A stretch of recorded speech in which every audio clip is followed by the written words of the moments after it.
Good evening to those bored enough to watch. Jollibee's Phase 2 is the second installment in the now taken down duology known as the Jollibee's games. These would have been the games that continued the story of the Jolly games chronologically after the first game. However, with them now being taken down due to copyright infringement of Jollibee's, a real-life chain of restaurants, they are no longer canon to the series' story. However, despite that, I think that these games are worth remembering. I've made previous videos discussing every other Jolly game in the series, including the first Jollibee's game, and in this video I want to discuss everything I liked and disliked about this game and why I believe it's worth remembering, even if it's no longer available. So, with that said, let's discuss Jollibee's Phase 2.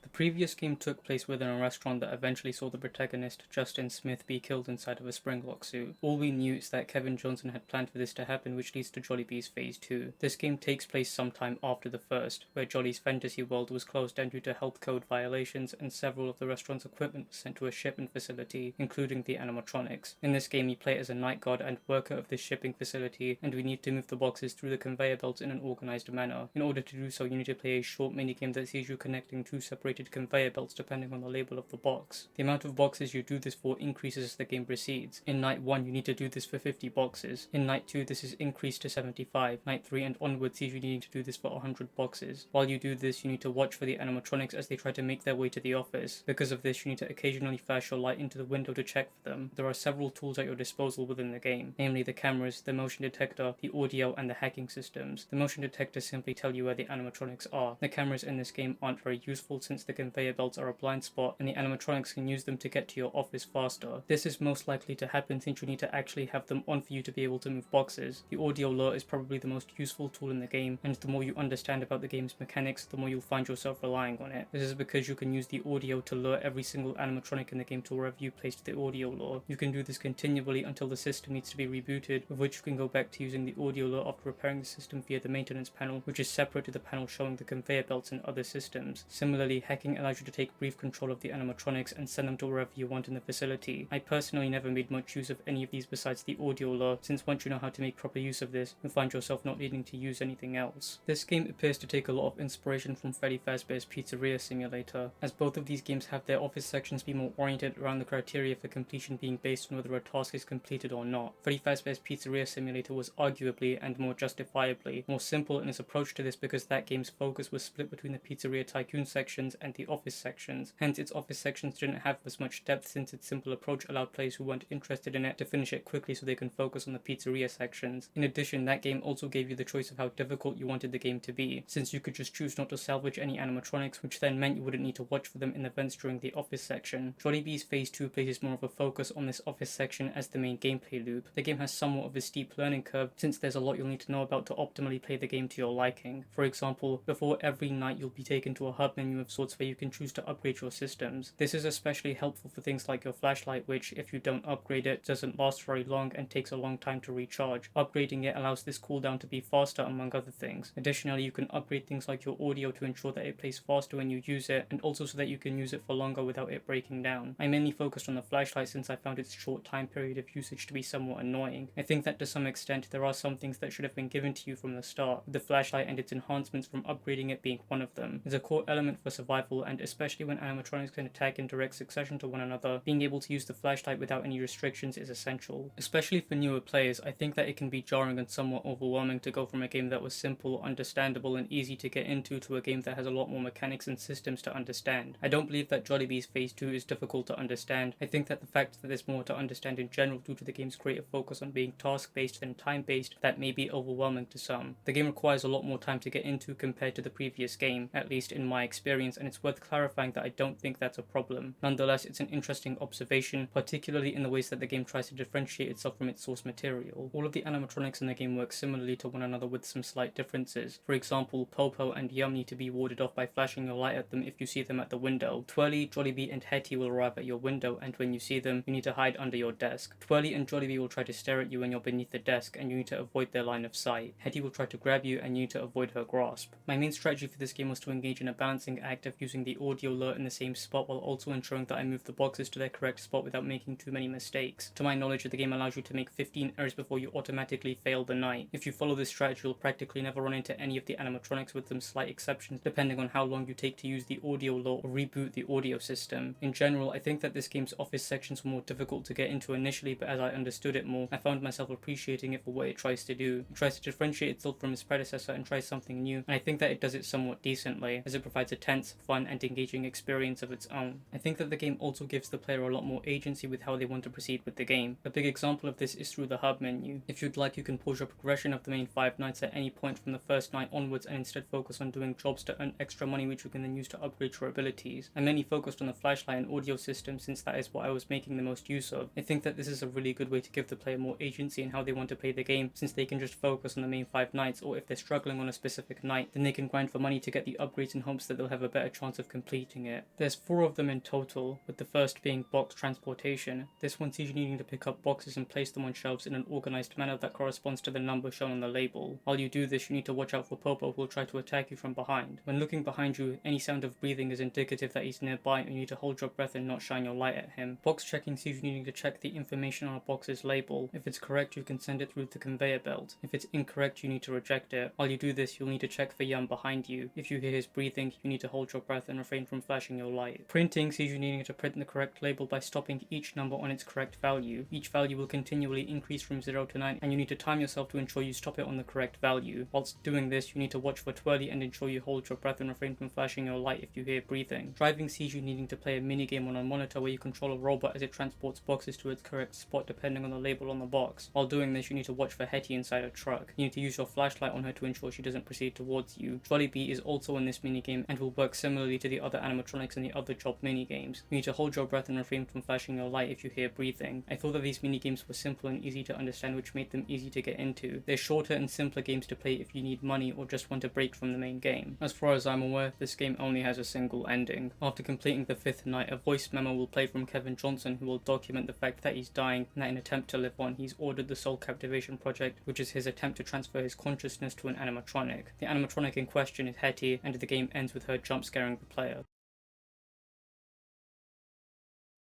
Jollibee's Phase 2 was a game that I found difficult to get into initially. However, as I understood the game more, I found myself appreciating it for what it tries to do. I think that the game being more revolved around completing tasks makes for an engaging and intense experience. If you do choose to track down and play this game for yourself, in which I would advise you do so with caution due to things like malware and whatnot, then you may find that this game is initially difficult to get into. Everyone's experience is different, and not everyone may face this complication. If you do, however, all I would recommend is to stick with the game for as long as you can and try to understand its mechanics, as when everything does eventually click, so to speak, then I think that you'll have fun with this game.